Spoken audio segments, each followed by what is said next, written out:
પરખાય અને દીકરાને પારખ હોય તો પાયણામાં વહુ પરખાય બાયણે અને દીકરો પરખાય પાયણે. એટલે એનો મતલબ શું દાદા? એનો મતલબ ઈ કે પેલા આપણે ઉમરાવાળા ઘર હતા. હા આપણે જયારે હોસ્પિટલ ટપી જાવ પણ રૂમ આવે ને, રૂમમાં ઉમરા હોય લાકડાના, 12 નીચે હોય, આપણું આવડું ઊંચું હોય. પહેલી જ વેળી વહુ પૈયા આવી હોય આપણે પૈણી, અને પછી એ ઉમરો ટપે એમાં જો એનો પગ અડી જાય ઉમરા એની તો ખબર પડી જાય કે આ ઉમર કઈ છે નહીં. એ હાલી જતી હોય ઉમરા કૂદી એનો પગ અડે જ નહીં. એવી રીતની જ હાલે નીચે લેવલ થી, જમીન લેવલ થી નીચે એને ખબર પડે કે આ આટલો પગ ઊંચો લેવાય.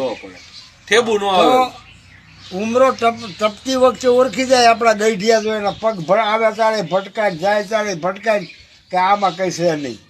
અને દીકરો પરખાય પાયણે, ઘોડિયામાં. નાનો હોય પાયણામાં હુવાર્યું હોય. પછી એ હૂતો આમ પગ આડાવડા કરતો જ હોય ને, તો જ્યાં ખોયામાં પગનો ઘસારો લાગે વધારે પડતો અને ખોયું અહીંયા ફાટી જાય પૈકી. એટલે એ માની લેવું કે આ ક્યાંકમાં જો પગ કઠો થશે ખોયું પૈગે ફાડે. અને પછી હુતા માથેથી આમ કરતો હોય કાયમ, એને એવો હોય તેવું પડી જાય ને.